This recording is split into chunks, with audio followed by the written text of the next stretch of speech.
Sir, this is Rishi from Business Line. Hi. This is on a different note. I am asking you this question. Sir, you have literally decimated the opposition.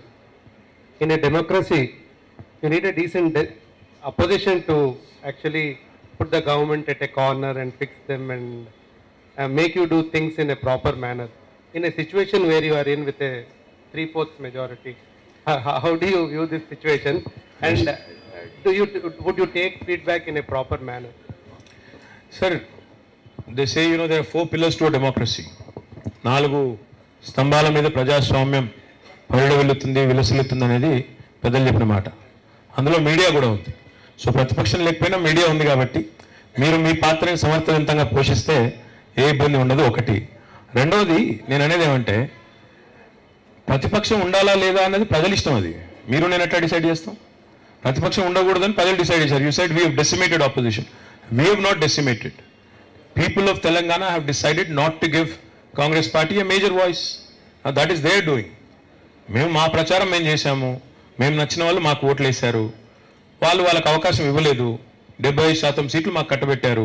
తద్వారా ప్రజలు ఒక నిర్ణయాత్మకమైన ఒక వైఖరి తీసుకున్నారు. చాలామంది hung assembly వస్తుందని మాట్లాడారు. కేసీఆర్ గారు ఎప్పుడు చెప్పారు, తెలంగాణ ప్రజలు డిసైసివ్గా ఉంటారు, ఎప్పుడు they don't hang in between. అయితే అటో లేకపోతే ఇటో ఉంటుంది తప్ప మధ్యస్థంగా ఏది ఉండదని చెప్పారు. అనుకున్నట్టుగానే తీర్పు వచ్చింది.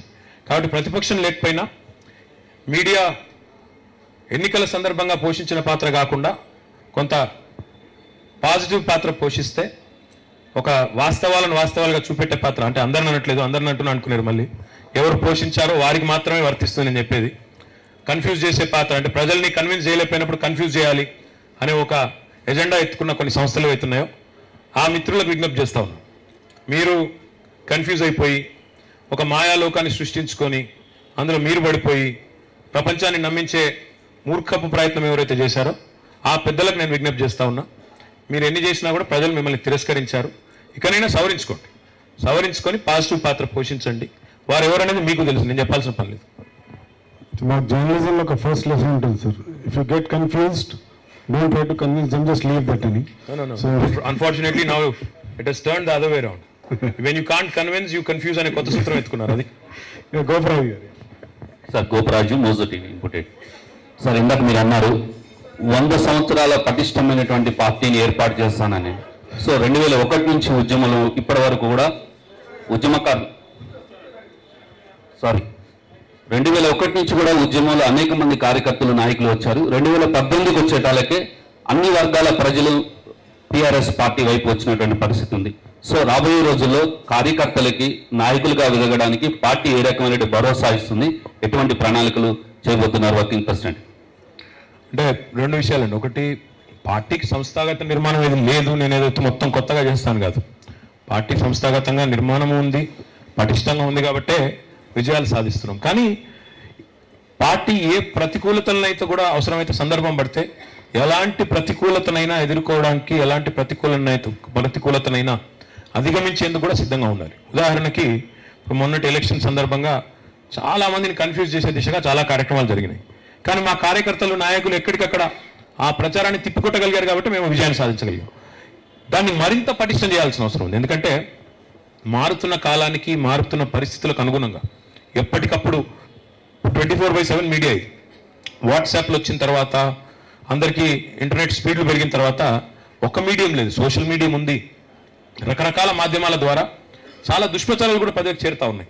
కాబట్టి సవ్యమైన పద్ధతుల్లో కార్యకర్తలకు పార్టీ నుంచి సందేశాలు, పార్టీ నాయకత్వం ఇచ్చే ఆదేశాలు కానీ సందేశాలు కానీ ఇవన్నీ చేరవేయడం, తద్వారా వారిలో కన్ఫ్యూజన్ లేకుండా చేయడం, వారి నుంచి ప్రజలకి, ప్రభుత్వానికి ప్రజలకి మధ్యన వారధిగా ఉండాల్సింది పార్టీ. కాబట్టి పార్టీ సరైన సమాచారాన్ని ప్రజల దాకా చేరవేసేందుకు ఒక మాధ్యమాన్ని బిల్డ్ చేయడం, సంస్థాగతంగా పటిష్టమైన నిర్మాణం, అంటే బూత్ స్థాయి నుంచి రాష్ట్ర స్థాయి దాకా పటిష్టంగా నిర్మాణం చేయడం.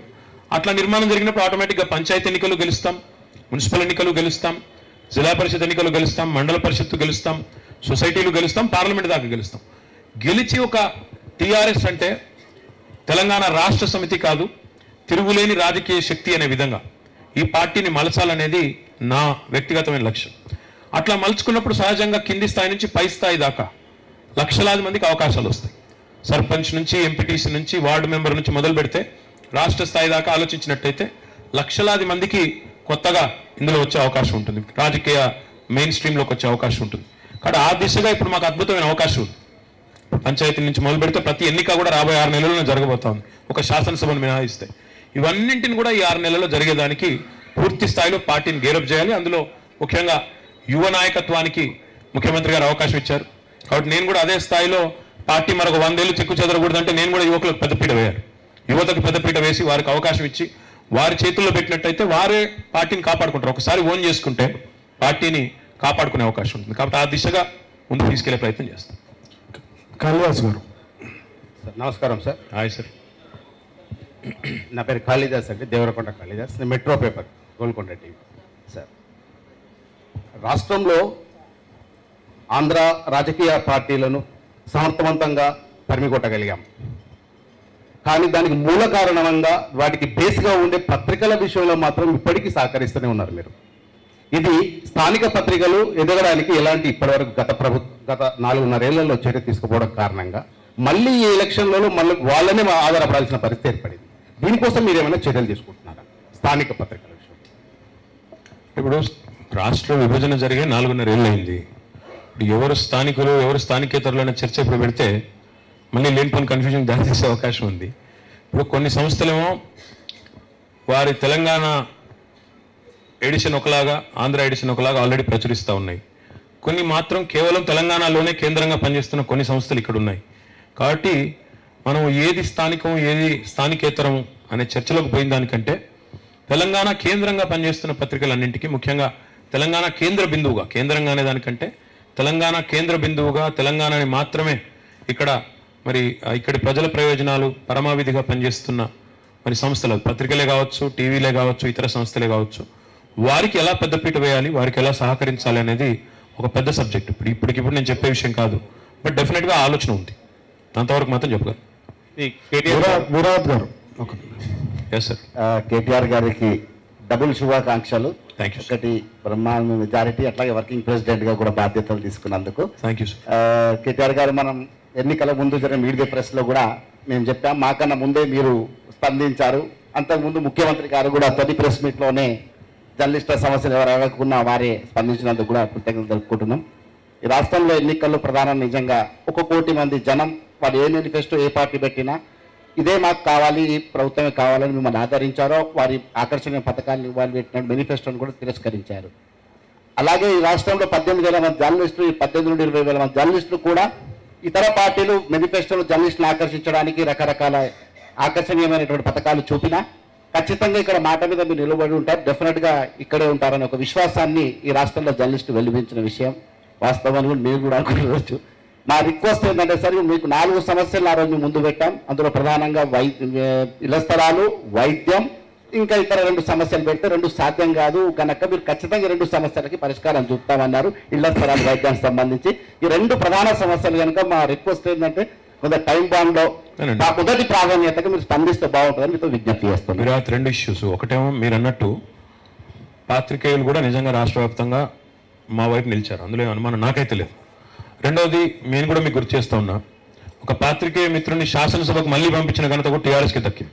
ఈరోజు క్రాంతికిరణ్ గారు, చంటి క్రాంతికిరణ్ గారు జోగిపేట నుంచి అక్కడ ఒక అవతల వైపు ఒక పెద్ద నాయకుడిని కూడా ఓడించి వారు శాసనసభలో అడుగుపెట్టారు. రామలింగారెడ్డి గారిని గతంలోనే శాసనసభకు తీసుకుని వచ్చారు కేసీఆర్ గారు.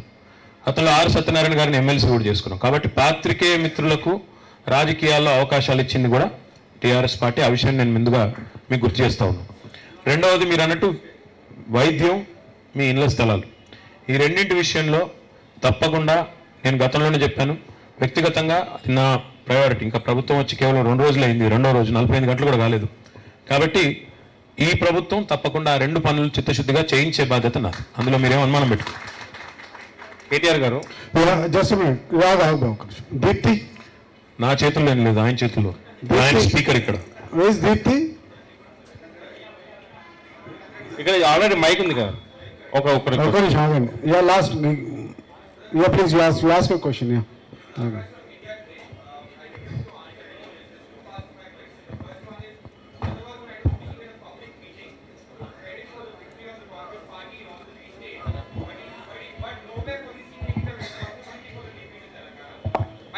of the question is, though your steep rise in the party and the government turns out to be an inspiration for some people, there are some people who are raising a question saying you have been seated there only because you're Mr. KCR's son, and they are more senior people in the party. What is your response to this? And within the next 5 years, can we see the CM seat being transferred to you by any chance? Because he's been vocal about his central ambitions. I thought you said 2 questions and then you actually asked 3 questions. I'll ignore 1 question and answer the other 2, okay?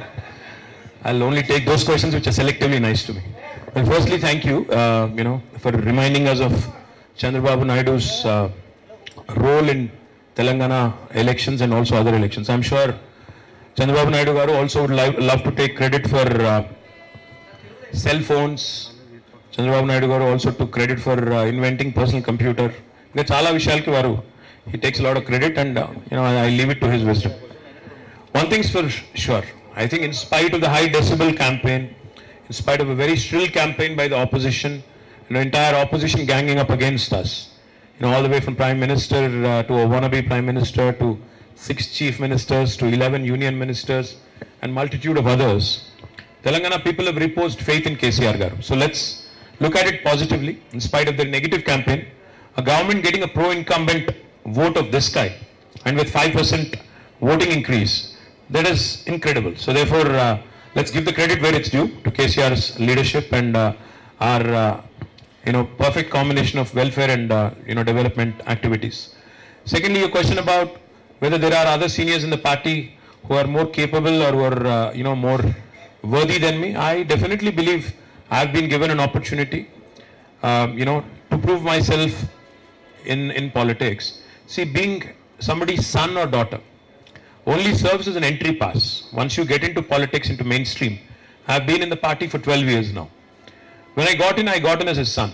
But I won 4 elections, and the last 4 elections I won with last 3 elections especially, I won with huge majorities. So, if people of Sirisilla, if people of my constituency would not have voted for me, I would not have been sitting here talking to you definitely. So therefore, are there more seniors? Yes. But if you go by seniority principle, then Rahul Gandhi should not be around and so many other leaders also should not be around. Opportunities knock your door, and when people give you a mandate and one party gives you an opportunity, it depends entirely on you to actually demonstrate your leadership capabilities, your abilities to work, your abilities to inspire, and of course, in the rest in democracy is left to the people. I've been thrown challenges at me, and I believe I've come out trumps. Be it the GHMC election where in Hyderabad, where TRS did not have any presence, minimal presence, in fact, if you think about it. We did not have a single corporator. But I have successfully, with the blessing of a leader, I have successfully led a campaign which led to 99, a victory of 99 corporators. That was credible. And even in the last election, when the entire opposition ganged up against us, I have been given responsibility of these 29 seats in Rangareddy and Hyderabad, out of which we won 18. So definitely, I think I have proven myself, and if our leader has given me an opportunity, I will continue to prove myself. Thank you. Next question from Shafiq. Shafiq.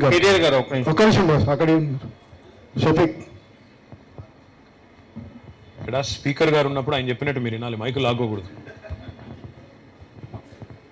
Sir, I am Shafiq from Indo-Asian News Service. Hi. Sir, first of all, congratulations for becoming working president. Sir, TDP being one of the key regional parties, so in your scheme of things, TDP will also have some role. You are saying that regional parties will be an alternative to both Congress and BJP. So how do you look at it? Well, let me remind you, there are other regional parties in Andhra also.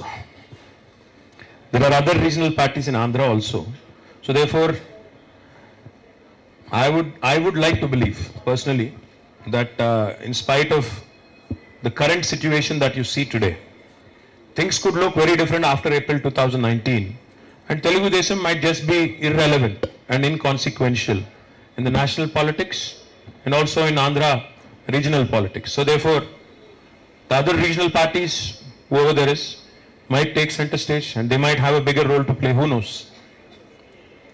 KTR గారు ఇప్పుడు అడగనేయండి sir. Just wait boss. మన Somagopal please.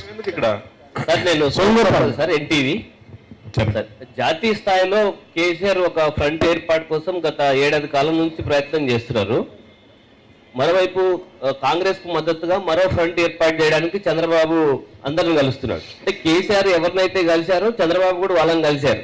అంటే మనం వెళ్ళి కలిస్తే మన వైపు, చంద్రబాబు వెళ్ళి కలిస్తే చంద్రబాబు వైపు వెళ్తున్నారు. అంటే కొన్ని పార్టీలు ఏమైనా ఖచ్చితంగా మనకు కలిసి వస్తాయన్న నమ్మకం ఏమైనా ఉందా, లేకపోతే చంద్రబాబుతో కలిసి ఫ్రంట్ ఏర్పాటు చేసే అవకాశాలు ఏమైనా ఉన్నాయి భవిష్యత్తులో? సోమగోపాల్ గారు, కేసీఆర్ గారు ఏర్పాటు చేసే ఫ్రంట్ ఏమో ఫెడరల్ ఫ్రంట్ ఏమో, ఈ దేశంలో ఒక అర్థవంతమైన చర్చ రాష్ట్రాల పాత్ర మీద, రాష్ట్రాల బలోపేతం, తద్వారా కేంద్రం దేశం బలోపేతం అనే దిశగా మా ఆలోచన సాగుతున్నాయి. చంద్రబాబు గారి ఫ్రంట్ ఏమో తెలుగుదేశం బలోపేతం కోసం, దేశం బలోపేతం కోసం కాదు, తెలుగుదేశం బలోపేతం కోసం ఆయన చేసుకుంటున్నాడు. ఎందుకంటే బీజేపీని ఒక బూచిగా చూపెట్టి తన అసమర్థతను, తన ప్రభుత్వ వైఫల్యాలను కప్పిపుచ్చుకోవడానికి, ఈ దేశంలో బీజేపీని ఓడగొట్టడానికి నేనేదో ఒక ముఠాను తయారు చేస్తున్నాననే ఒక ప్రయత్నాన్ని ఒక బలంగా ఆంధ్రప్రదేశ్ ప్రజల ముందు పెట్టి తద్వారా రాజకీయంగా లబ్ధి పొందుదాం. దేశం కోసం కాదు ఆయన పనిచేసేది, తెలుగుదేశం కోసం. మేము పనిచేసేది భారతదేశం కోసం. తేడా చాలా ఉంది. కాబట్టి ఆయన ఏమనుకున్నా, ఎన్ని చెప్పుకున్నా, ఇందాక వారికి చెప్పినట్టు నేను 2019 పార్లమెంట్ ఎన్నికల తర్వాత, సార్వత్రిక ఎన్నికల తర్వాత తెలుగుదేశం పాత్ర దేశ రాజకీయాల్లో నామమాత్రంగా ఉండే పరిస్థితి ఉంది. కాబట్టి నేను అనుకోవడం అయితే, మా నాయకుడు కేసీఆర్ గారు భారతదేశంలో ఈ దేశాన్ని ప్రభుత్వాలు, ముఖ్యంగా కేంద్ర ప్రభుత్వాలు, అందులో ఉండే జాతీయ పార్టీలు నడిపే పందాలో ఒక గుణాత్మకమైన మార్పు రావాలనే ప్రయత్నం మేము చేస్తున్నాం. కాబట్టి అది జరుగుతుంది, అది ఫలిస్తుందని ఆశిస్తాం. ఎన్నికల ముందు ఈ ఫ్రంట్ ఏర్పాటు ఉంటుందా, లేదంటే ఎన్నికల తర్వాత ఉంటుందా? అంటే కాంగ్రెస్ ను దెబ్బతీయడానికి కేసీఆర్ బీజేపీకి మద్దతు ఇవ్వడానికి ఈ ఫ్రంట్ ముందుకు తీసుకొస్తున్నారన్న అది చాలా సిల్లి వాదన. ఎందుకు సిల్లి వాదన అంటే, ఈ దేశంలో అయితే కాంగ్రెస్ లేదా బీజేపీ అని, ఎందుకంటే దట్ సూట్స్ దెమ్. ఆ ఆర్గ్యుమెంట్ కొంతమందికి బాగా సూట్ అవుతుంది. అటు కాంగ్రెస్ ఉండాలి లేదా బీజేపీ ఉండాలా, ఈ రెండింటిలో ఎటువైపు మీరు నిలబడాలి అనే ఒక సింపుల్ మైండెడ్ వాదన ఏదైతే ఉందో దానితో మేము ఏకీభవించాం. ఈ దేశంలో అటు కాంగ్రెస్ బీజేపీ కాకుండా ఒక ఫెడరల్ ప్రత్యామ్నాయం రావాలి, ఒక గుణాత్మకమైన మార్పు కేంద్రంలో వచ్చి రాష్ట్రాలను బలోపేతం చేసే దిశగా.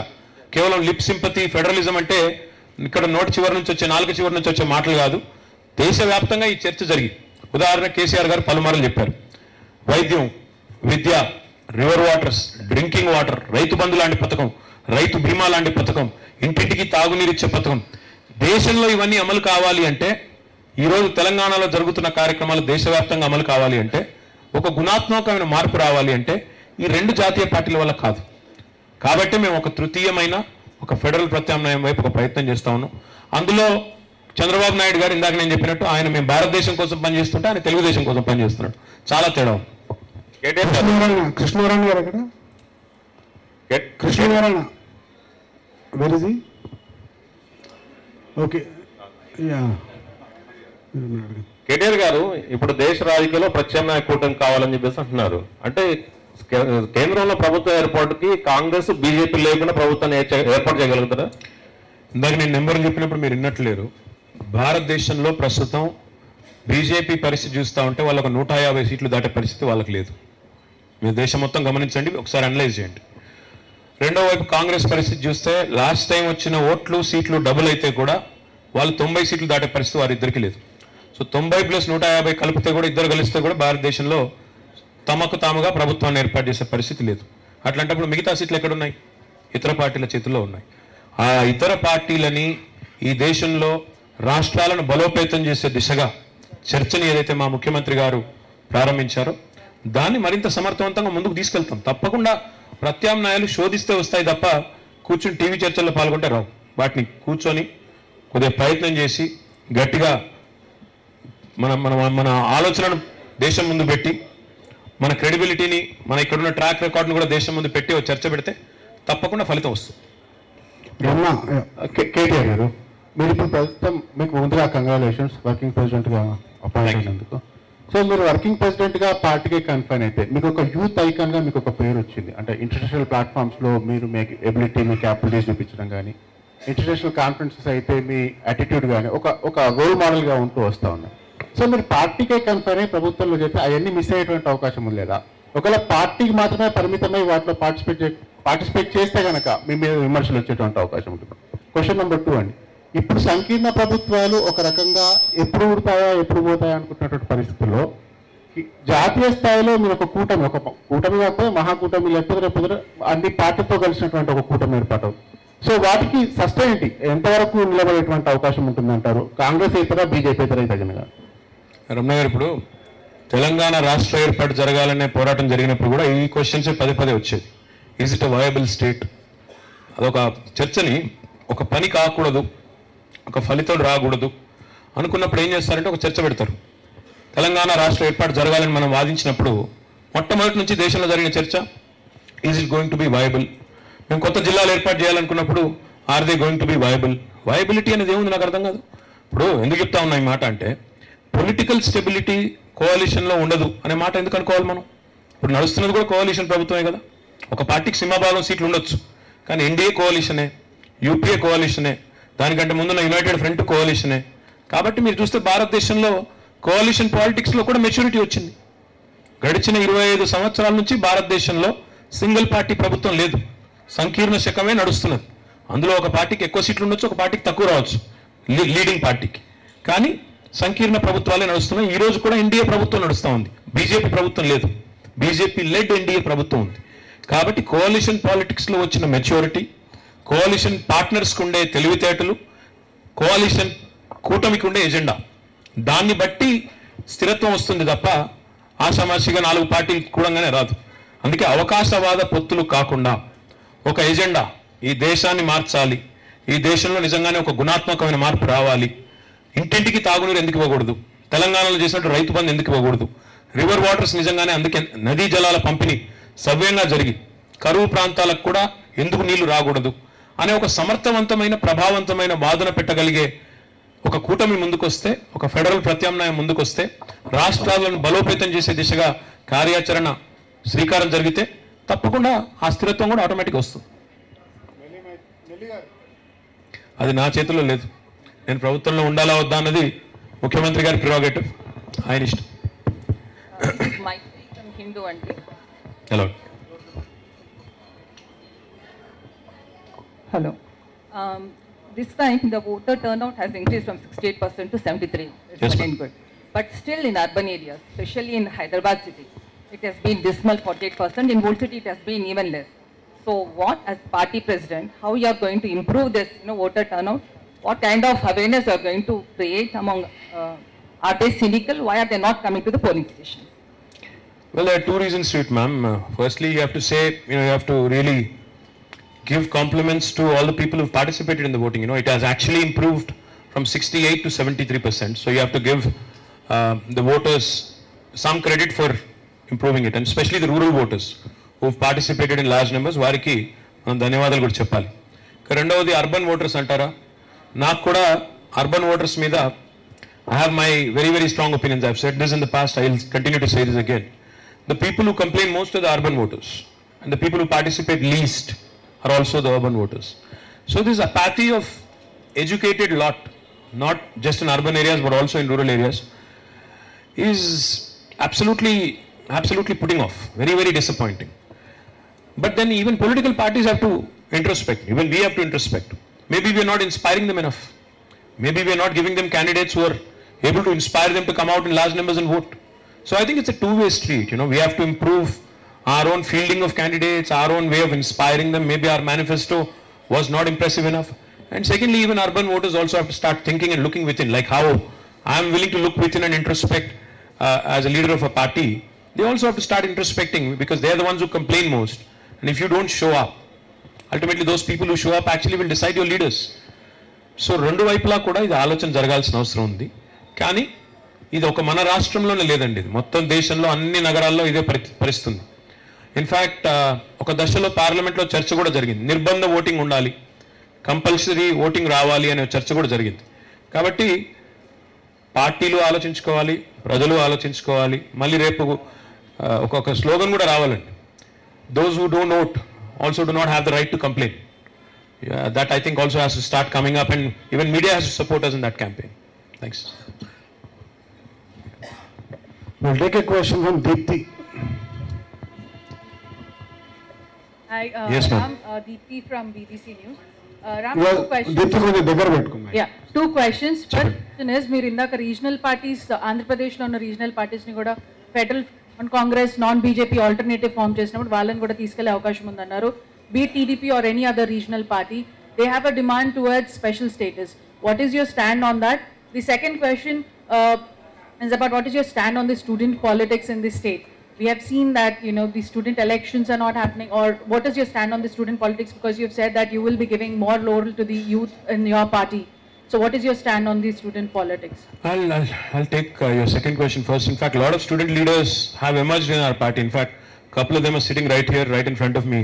Our Hyderabad mayor, in fact, has come from student politics. Our honorable MP from, Peddapalli, who's now been elected as MLA from Chennur, also came from student politics. Number of other student leaders have also been given opportunity by our party. నిజానికి ఏ రాజకీయ party కంటే కూడా TRS party ఈసారి అన్ని వర్గాలకి ప్రాతినిధ్యం ఇచ్చింది TRS party. మీరు అందులో విద్యార్థులు ఉన్నారు, ఉద్యమకారులు ఉన్నారు, జర్నలిస్టులు ఉన్నారు, లాయర్స్ ఉన్నారు. And I'm glad that many of them have come back victorious. So ఆ రకంగా చూసుకున్నప్పుడు టీఆర్ఎస్ పార్టీ మాత్రం తన పాత్ర పోషించింది. తప్పకుండా ఆ దిశగా స్టూడెంట్ లీడర్స్ని కూడా పికప్ చేసింది. స్టూడెంట్ పాలిటిక్స్ నుంచే లీడర్స్ రావడం ఏం లేదు. స్టూడెంట్ లీడర్స్ కూడా ఎడ్యుకేషన్లో వచ్చిన వాళ్ళు ఉన్నారు. అందులోంచి ఈరోజు వారు శాసనసభలో చట్టసభలో కూడా అడుగుపెట్టారు. చాలా సంతోషం. రెండోది, ఆంధ్రప్రదేశ్ రాజకీయాల విషయానికి వస్తే ఆంధ్రప్రదేశ్ రాజకీయాలు ప్రస్తుతం చాలా ఫ్లూయిడ్ స్టేటస్లో ఉన్నాయి. ఒకరిని చూసి ఒకరు ఆచరణ సాధ్యంగాని మాటలు చెప్తా ఉన్నారు. అందులో కొన్ని సాధ్యపడని విషయాలు కూడా కేవలం ప్రజల్ని గందరగోళపరిచేదానికి వారే మాట్లాడుతూ ఉన్నారు. ఉదాహరణకి చంద్రబాబు నాయుడు గారు, ఇదే చంద్రబాబు నాయుడు గారు కొన్ని రోజుల కింది దాకా అసలు స్పెషల్ స్టేటస్ అనేది, ప్రత్యేక హోదా అనేది అదేమన్నా సంజీవినా, దానివల్ల ఏమొస్తుంది, ఎందుకు అడుగుతున్నారు అని చెప్పి ఎద్దేవా చేసింది ఇదే చంద్రబాబు నాయుడు గారు. ఈరోజు అదే చంద్రబాబు నాయుడు గారు మళ్ళీ ప్రత్యేక హోదానే జిందా తిలిస్మాత్, ఇదన్నీ సర్వరోగ నివారిణి, అన్నిటికీ అదే పరిష్కారం అని ఆయన చెప్తున్నాడు. First let him makeup his mind what he wants. Because ఆయనకి కన్ఫ్యూజన్ ఉంది, ప్రజల్ని గందరగోళపరుస్తున్నాడు. కాబట్టి ఆయన ముందుగా మనసు మేకప్ చేసుకుని ఏం కావాలి ఏం వద్దు అది నిర్ణయించుకుంటే దాని మీద ఇతరుల వైఖరిని అడగొచ్చు. One question. Yeah. Congratulations. Thank you, ma'am. On your resounding victory. I want to know whether you would seriously consider going to Andhra Pradesh, which you have, have been talking What about. makes you think I'm not serious? No, I just wanted to know. And I just wanted to also know whether Chandrababu Naidu was really the cause for the downfall of Congress and BJP. See, two things. One, we are very serious about national politics. And of course, nation also includes Andhra Pradesh. So therefore, Andhra Pradesh రాజకీయాల్లో కూడా తప్పకుండా మా పాత్ర కూడా ఉంటుంది. అది ఏ రకంగా ఉంటుంది అనేది రానున్న రోజుల్లో మీరే చూస్తారు. డెఫినెట్గా ఆంధ్రప్రదేశ్ రాజకీయాల్లో కూడా, దేశ రాజకీయాల్లో మాకు ఆసక్తి ఉంది. దేశ రాజకీయాల్లో దేశంలో ఆంధ్రప్రదేశ్ కూడా అంతర్భాగం. కాబట్టి తప్పకుండా మా ఆసక్తి ఆంధ్రప్రదేశ్ రాజకీయాల్లో కూడా ఉంది. అక్కడ వచ్చే ఓట్లు, సీట్లు దేశంలో కూడా మంచి మార్పును తీసుకొని రావాలని కూడా కోరుతున్నాం. ఆంధ్రప్రదేశ్లో కూడా ఒక బలమైన ప్రాంతీయ శక్తి గెలవాలని నేను మనస్ఫూర్తిగా కోరుకుంటాను. ఎందుకంటే ఈ జాతీయ పార్టీల వల్ల అయ్యేది లేదు, పోయేది లేదు. బీజేపీ, కాంగ్రెస్ రెండు దేశానికి చేయకూడనంత విధ్వంసం, చేయకూడనంత నష్టం చేశాయి. కాబట్టి ఒక ప్రాంతీయ శక్తి ఆంధ్రప్రదేశ్ చేయాలి మనస్ఫూర్తిగా కోరుకుంటున్నాను. రెండోది, మీరు చంద్రబాబు నాయుడు గారిని మీరు మీడియాలో చాలా గొప్ప నాయకుడిగా చూస్తారు, కానీ మేము అనుకోవట్లేదు, ప్రజలు కూడా అనుకోవట్లేదు. ఆయన ఒక గల్లీ లీడర్ కంటే అధ్వానంగా కూకట్పల్లి, షేర్లింగంపల్లిలో ఆయన రాహుల్ గాంధీ కాలికి బల్పం కట్టుకొని తిరిగారు. ఏమైంది? కూకట్పల్లి ఓడిపోయారు, షేర్లింగంపల్లి ఓడిపోయారు, కుత్బుల్లాపూర్ ఓడిపోయారు. ఇంత కష్టపడి తిరిగితే ఎన్ని మీటింగ్లు పెట్టారండి రాహుల్ గాంధీ, చంద్రబాబు నాయుడు హైదరాబాద్లో? ఇక్కడ నేను తిరిగిన దానికంటే ఎక్కువ తిరిగారు వాళ్ళు ఇద్దరు కలిసి. నాకు లేనంత సమయం దొరికింది, మరి వాళ్ళకి దొరికింది నాకు అర్థం కాదు. కానీ అంటే ఇంత తిరిగితే కూడా ప్రజలు పట్టించుకోలేదు. కాబట్టి నేనేమంటా ఉన్నా అంటే, మాకు ఇది పాజిటివ్ ఓటుగా నేను ముందే చెప్పాను, this is a battle between progress and Congress అని చెప్పాను నేను. ప్రజలు ప్రోగ్రెస్ ఓటేశారు, కాంగ్రెస్ గెలలేదు. కాబట్టి ఒక ప్రగతిశీల ప్రభుత్వానికి, పురోగమనాన్ని కోరుకునే ప్రభుత్వానికి, అభివృద్ధిని చేస్తున్న ప్రభుత్వానికి, ప్రగతిని తీసుకొని ముందుకు పోతున్న ప్రభుత్వానికి ప్రజలు ఓటేశారు. This is a positive vote for government. ఇది కేసీఆర్ గారి ప్రభుత్వానికి, కేసీఆర్ గారి నాయకత్వానికి, ఆయన సమర్థతకి, కార్యదక్షతకి, ఆయన నాయకత్వ పటిమకి, ప్రభుత్వ పనితీరుకి నేను రెఫరెండం అని కూడా చెప్పాను పోయినసారి ఇక్కడికి వచ్చినప్పుడు. This is a referendum for us. So we won that referendum. ప్రజలు పాజిటివ్ ఓట్ని మా గవర్నమెంట్ కట్టబెట్టారు. కాబట్టి ఇప్పుడు ఆ నెగిటివ్ ప్రశ్నలు అక్కర్లేదు. చంద్రబాబుకు వ్యతిరేకంగా వేయలేదు, మాకు పాజిటివ్ వేశారని నేను అంటాను. సో ఎన్టీవీ సార్ ఇక్కడ ఒక్క నిమిషం ఒక్క నిమిషం మైక్ ఇక్కడ ఇవ్వండి బాబు. Naveen NTV Naveen ABN sorry. KTR గారు కంగ్రాచులేషన్స్. నవీన్ ఏబిఎన్ నుంచి మాట్లాడుతున్నా. సో ప్రోగ్రెస్ కి ఓటేశారని చెప్తున్నారు. సో 2006లో మీ ఫస్ట్ ఎంట్రీ, నేను అక్కడే ఉన్నాను కరీంనగర్ లోక్సభ ఎన్నికలప్పుడు. తెలంగాణ జన్మ హక్కు అన్నారు, అభివృద్ధి మా పౌర హక్కు అన్నారు. 4.5 ఏళ్ళు ప్లానింగ్ తో పాటు కొంత అభివృద్ధి కూడా చేశారు. ఇప్పుడు స్పెసిఫిక్ డెవలప్మెంట్ మోడల్ ఏంటి 5 సంవత్సరాలు? ఇంకొకటి, ఇప్పుడు ఈ ఎన్నికల సందర్భంగా ఎన్నో సంక్షేమ పథకాల పరిధిని కూడా పెంచారు, వాటి లబ్ధి కూడా పెంచారు. సో ఇది అభివృద్ధికి ఏమన్నా కొంత ఇబ్బందికరమైనటువంటి పరిస్థితి వస్తుంది, ఎట్లా మీరు మేనేజ్ చేస్తారు? This is actually model Naveen. ఎట్లా చూస్తే మీరు ఈరోజు తెలంగాణలో అభివృద్ధి అంటే మౌలిక వసతులు దీర్ఘకాలిక ప్రయోజనాలు ఆశించి ప్రభుత్వాలు దృష్టి పెట్టినప్పుడు వాటి మీద డెఫినెట్గా ప్రజలు దాన్ని గుర్తిస్తారు అనే దానికి తెలంగాణ గొప్ప ఉదాహరణ. 24 గంటల కరెంటు వ్యవసాయానికి ఉచితంగా ఇస్తున్న ఏకైక రాష్ట్రం భారతదేశంలో తెలంగాణ. ఇంటింటికి తాగునీరు ఇవ్వాలని సంకల్పించి ఇంటింటికి తాగునీరుని మిషన్ భగీరథ రూపంలో అందిస్తున్నది తెలంగాణ. మన చెరువులు, మన చిన్ననీటి వనరులు కూడా బాగు చేసుకోవాలి. అప్పుడప్పుడు వాటర్ షెడ్ అని, వాటర్ హార్వెస్టింగ్ అని పోజులు కొట్టడం కాదు, పత్రికల్లో కనబడడం కాదు, నిజంగా సిన్సియర్గా ప్రయత్నం చేయాలి అని మిషన్ మోడ్లో మిషన్ కాకతీయాన్ని ప్రారంభించింది తెలంగాణ. అదే రకంగా సాగునీటి ప్రాజెక్టులు కూడా దశాబ్దాల పాటు నత్తలు కూడా సిగ్గుపడే విధంగా నడవడం కాదు, శరవేగంగా కూడా పూర్తి చేయవచ్చు. ఎన్ని ప్రతిబంధకాలు ఎదురైనా, ఎన్ని ప్రతికూలతలు ఎదురైనా అనుకుంటే ప్రభుత్వాలు అనుకుంటే వాయువేగంతో పూర్తి చేయొచ్చు, కాలంతో పోటీ పడవచ్చు అని రుజువు చేసింది తెలంగాణ. కాబట్టి ఈ అభివృద్ధి నమూనా ఒకవైపు మౌలికమైన సాగునీరు కరెంటు, ఈ మౌలికమైన అంశాలు ప్రజలు కోరుకునే సబ్జెక్టులు. వాటితో పాటు సమాజంలో ఉండే అట్టడుగున ఉండే పేదలు ఎవరైతే ఉంటారో వారిని కాపాడుకోవడం ప్రభుత్వం యొక్క ప్రాథమిక విధి, ప్రభుత్వం యొక్క ప్రాథమిక కర్తవ్యం. సమాజంలో అన్నార్తులు లేని సమాజం, పెద్దలు చాలా మంది రాశారు, శ్రీశ్రీతో సహా ఎంతోమంది కవితలు కూడా రాశారు, అన్నార్తులు లేని సమాజం చూడాలి. నిజంగా కూడా ఆకలి చావులు లేని, రైతు ఆత్మహత్యలు తగ్గి, నేత కార్మికుల ఆత్మహత్యలు లేని సమాజాన్ని ఈరోజు టీఆర్ఎస్ రూపొందించే దిశగా అగ్రెసివ్గా ముందుకు పోతా ఉంది. రైతు ఆత్మహత్యలు తగ్గిపోతా ఉన్నాయి, నేత కార్మికుల ఆత్మహత్యలు తగ్గిపోతా ఉన్నాయి. అన్నార్తులు లేని సమాజం ఈరోజు 2000 రూపాయల పెన్షన్తో ఈ రాష్ట్రంలో పేదవాడు కూడా 3 పూటల బ్రహ్మాండంగా తమ నోట్లో 4 ముద్దలు పోయే దిశగా ఒక అద్భుతమైన కార్యాచరణ రూపొందించిన ప్రభుత్వం. కాబట్టి ఈ మోడల్ ఏదైతే ఉన్నదో, అభివృద్ధిని సంక్షేమాన్ని మేళవించి జోడెద్దుల మాదిరిగా ముందుకు తీసుకుపోతున్న మోడల్ ఏదైతే ఉన్నదో, దీన్ని జాతీయ స్థాయిలో కూడా రెప్లికేట్ చేయవచ్చు అనేది మా విధానం. రైతు బంధు, రైతు బీమా ఈరోజు మీరు చూస్తూ ఉన్నారు. కేంద్ర ప్రభుత్వం కూడా ఇప్పుడు రైతు బంధు గురించి ఆలోచిస్తూ ఉంది. మోడీ గారు నిన్న 3 రాష్ట్రాల్లో జరిగిన ఓటమితో, 4 రాష్ట్రాల్లో వచ్చిన ఓటమితో ఆలోచనలు పడ్డారు. డైరెక్ట్ బెనిఫిట్ ట్రాన్స్ఫర్ అని చాలా మంది చాలా మాట్లాడారు గతంలో. ఇంప్లిమెంట్ చేసింది ఒక టీఆర్ఎస్ఏ.